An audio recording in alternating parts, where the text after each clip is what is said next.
All right, when we talk about promotion of optimal health, hey, that's our name, in the United States, I want you to think about what are the possible things that can influence these changing patterns of health. I'll give you a hint. Diabetes has been exploding in our nation. We are expecting 1/3 of our population, this is comprehensive adults and children, to have diabetes or pre-diabetes by 2050. This is profound because diabetes is the foundation. It is not only one of the causes of mortality in the United States, but it's also the foundation of heart disease. Stroke can contribute to cancer also. So what are these things that are influencing the change of US health? Because post-World War II, when we had the Green Revolution, the utilization of crude oil as the foundation of our fertilizer, America started mass producing food. And once we started mass producing food, we had too much food. And then the government stepped in and started subsidizing some farmers. And they started subsidizing the ones that were doing the grains and the corn especially. And what Chris is getting to is that then the subsidies of the corn and the grain became the foundation of hamburger buns and the grain to feed the cows. Now, if you've got cheap food for the cows and you mass produce the cows in tiny little spaces that are honestly disgusting, then you've got cheap meat. And that makes it affordable for places, fast food places, to churn out food. Now they need to make their money. I don't admonish, I don't beat up any industry, Jack in the Box, Burger King, McDonald's, whoever it is. I don't fault them for being in business. The responsibility lies with ourselves and no one else. But their job is to stay in business, which means they market. And to create money, they also spread out and really marketed the idea that you'll be happy if you eat this, that life will be better if you eat this, and you can find it anywhere. It's a lot of social marketing there. And people buy into it and they keep these places in business. But the reality is we're not achieving happiness by eating this. It's a false hope. We're not achieving health and well-being through these because they're void of many of the nutrients we need. When we talk about the ubiquitous quality of fast, cheap, processed foods that are available everywhere. And this is the United States, folks. And when we exported, when our companies exported this to other countries, I find it fascinating how countries are, it's interesting if you travel to other countries or watch the news or read articles, they're all like, Americans are evil. You're disgusting with your fast food. Yet what are they eating? Personal responsibility, folks. You don't like it, don't eat it. But they're eating it. And what are they developing along with us? The same diseases. Okay.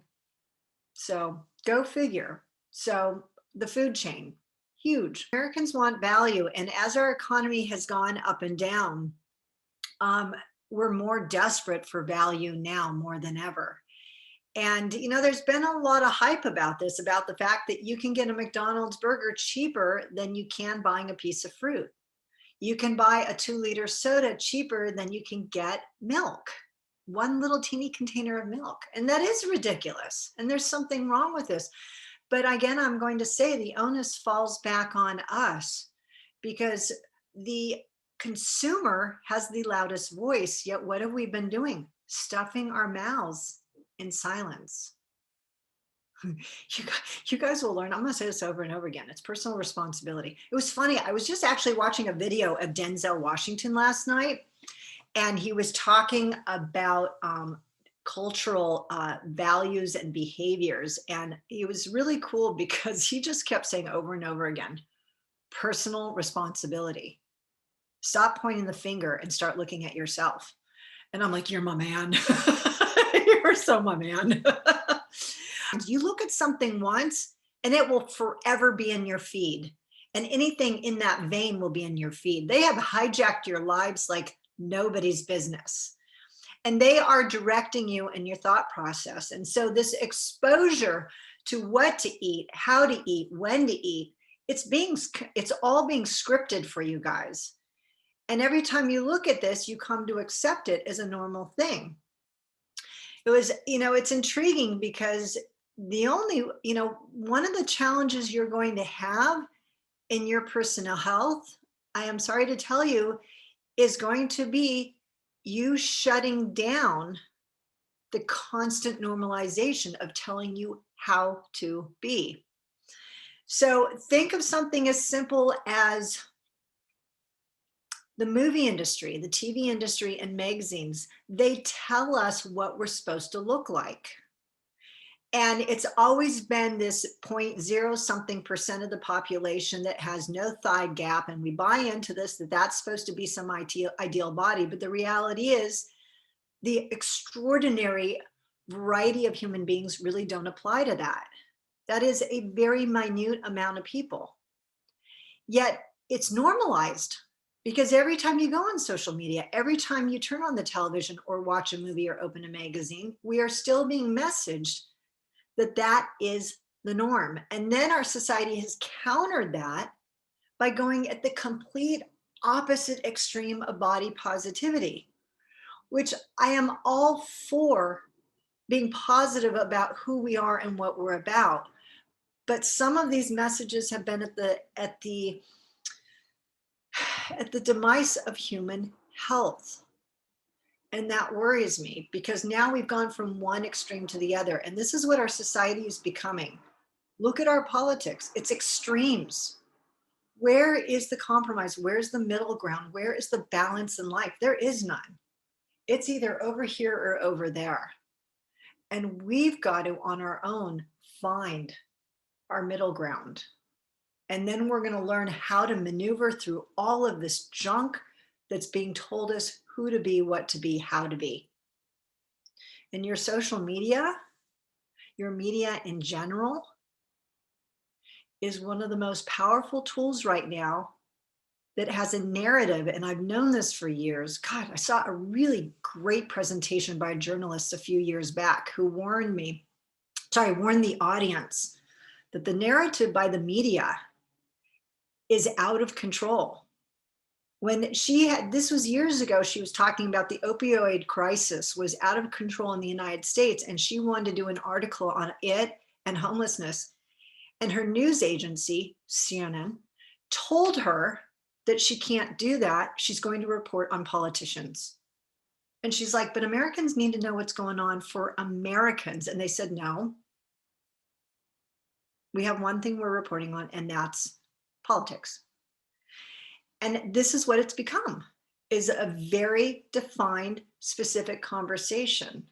And we've got to slow down and start looking at, is this what we really need to know? Is this the right information? Is this all the information? Oh my God, I'm feeling like I'm a little radical. They're going to come for me in the night. I told them to eat whole food. All right. So this is part of that critical thinking, folks, is that we've got to start questioning things and pondering, is this right? When social media says that the tea, like Melissa said, that the tea is going to detox you and make you healthier. Come on, folks. Was the tea there 200 years ago? No. So how in the heck did we survive if we didn't have the tea? It's a simple question to ask. How could we survive? If it's so amazing and it's going to save our lives, then how are we able to survive for all these millennia without the detox tea? Crazy, isn't it? All right, so social media, we've got the food, we've got the what was the other one? I'm there, I really am. I need to drink more chocolate peanut butter banana smoothie.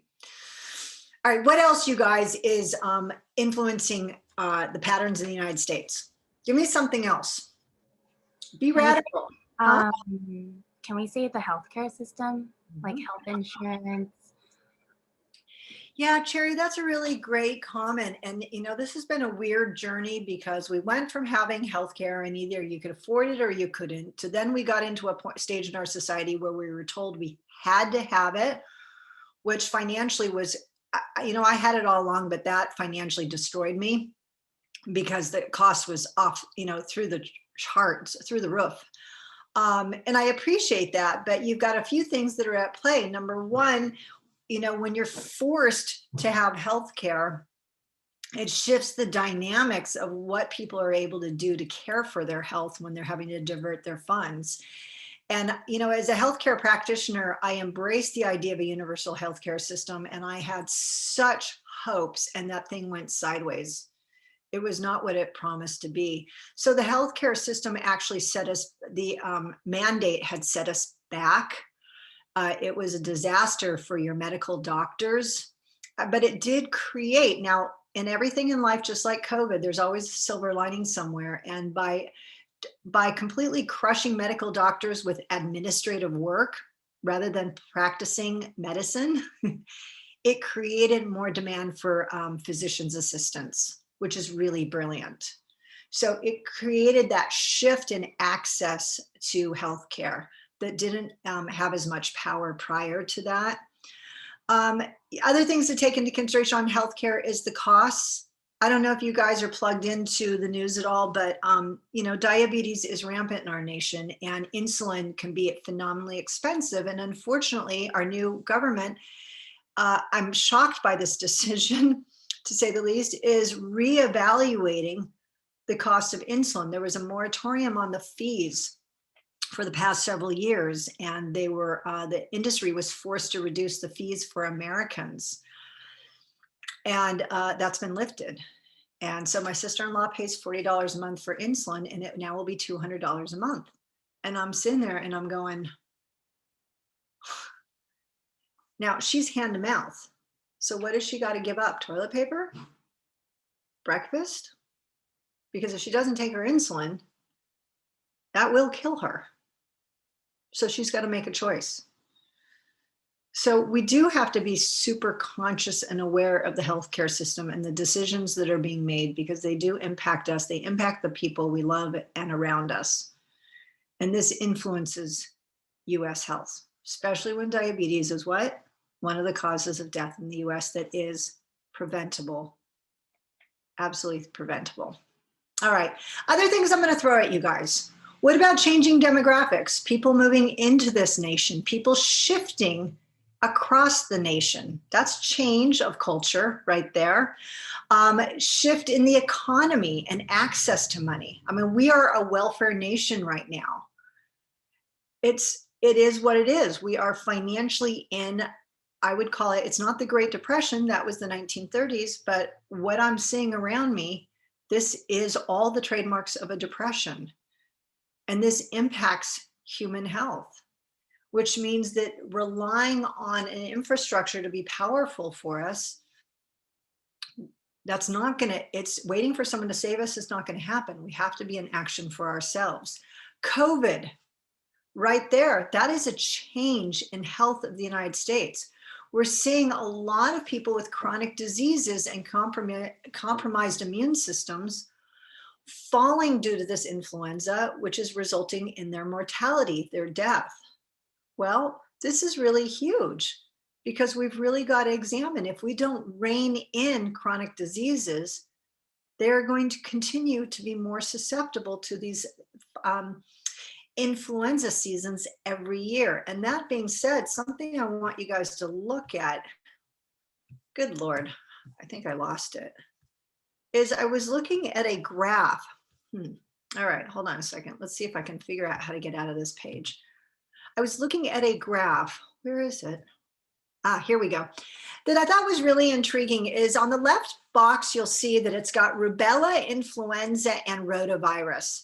All right, and it's looking at the seasonality of these diseases. Now, if you notice rubella, looking at 1963 through 1969, in 64, they had this massive peak of outbreak of rubella. And then after that, a little bit, and then very little. You guys, what shifted in our society that we don't have rubella outbreaks anymore? What changed? What do you think? Vaccinations? Yeah, immunizations, folks. That is what changed the demographics in this US of people experiencing rubella, okay? Next one down, rotavirus, sorry, influenza. Influenza has been around forever. Virus has always been there. Bacteria has always been there. That's a part of life. We are a blip on the radar. Think of it this way, okay? There are 35 trillion blood cells in your body that comprise you. They make your tissues, they make your organs, your muscles, they make you. 35 trillion. You have 100 trillion bacteria living in your intestinal tract. I'm not talking about your mouth. I'm not talking about anywhere on your skin, on the outside, just in your intestines. You tell me who really is more in power here. Bacteria far outnumbers human life. Virus outnumbers human life. The difference is bacteria constantly lives as a part of Earth because why? If you guys are aware of this, but the consensus is that we came from bacteria. A bacteria ate a bacteria, which became mitochondria, which is the source of our lives. It's the activation in our cells that make them these little tiny miniature organisms that build up to make us. Virus has always been present and it comes and goes with the seasons. And this is why when you look at this graph, you've got every single darn year, this peak is January. This is the natural course of influenza. It's always been this way. It's just the issue is, why do we sometimes have more profound outbreaks? Well, part of it can have to do with the weather, okay? Part of it has to do with human behavior. When you look at pandemics and outbreaks of diseases in society, epidemiology, since the beginning of time, your greatest outbreaks are always going to be in cities where people have the most close proximity. What people did in the 1800s is that whenever there was an outbreak in New York City, the wealthy would pick up and leave and go to their country homes to escape the area of the outbreak. The people who were the most decimated, broken down into fractions, think of the Spanish influenza, were the people who were living in the cities. If you were to go across the United States and look at the response of COVID, the most powerful outbreaks were the areas where you had the greatest density of population. Is it by design? I don't know. Is it life's design? I don't know. Is it the natural order of life? Think of animals. Whenever you have too many animals and there's a shortage of food, they die off. I mean, there is this strange cyclical relationship in life. So we have to be smart about it. That was kind of one of the really cool things with COVID is thank you. Finally educating people to wash our hands before we stick our fingers in our eyes, our nose, and our mouth. Yay, I'm happy for that. All right, and then when you take a look at the rotavirus, also rhythmic like influenza, it comes and goes with every season. Your best prevention, folks, in the case of an influenza, I mean, these are all viral, but in an influenza is washing hands under water. Okay, not the antiviral, antibacterial wipes or gels, because you may kill off some of it, but did you get the nooks and crannies under your rings, between your fingers, under your nails? No, but if you wash your hands under running water with soap, the job of the soap is to break the tension of what's attached to your skin. The water washes it away, eliminates it. But is that information communicated effectively? We know this. Why do you think medical doctors do not use antiviral, antibacterial gels? Oh, heck no, we've learned a long time ago. Water removes it. Break the tension with the soap, scrub, water removes it. But you know what? Information is shared in bizarre ways. Okay, other things to take into consideration, about human health is looking at the center graph I thought was really cool, and I apologize, I've got to wrap this up, is I thought this was awesome, is that you look at the farm tractor deaths day of week. You've got Monday, Tuesday, Wednesday, Thursday, Friday, Saturday, Sunday. Which day has the highest number of deaths? Number one, they're tired. One of the tenets of health. Okay.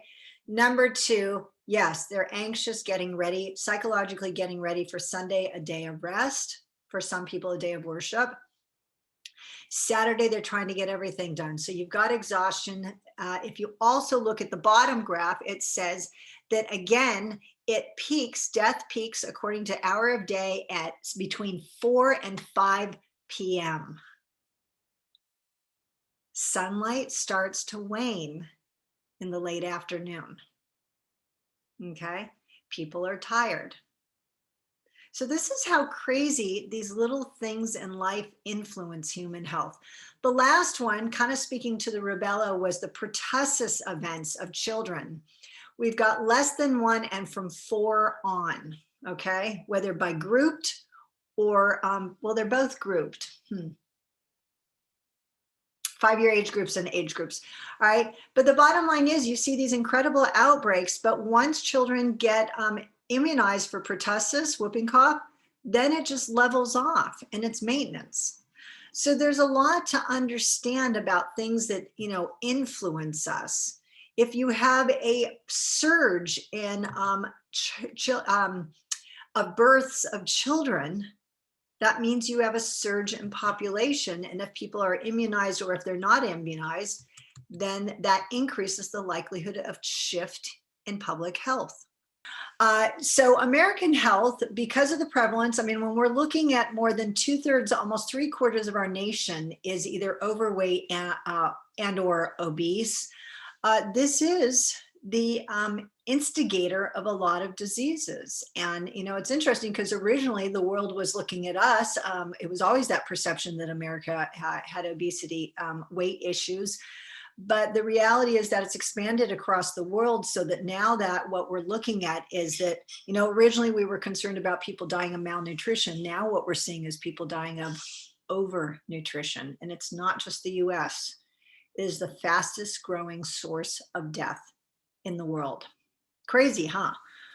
All the years that I was raised thinking about people who are starving to death, and now we've got people who are being overfed.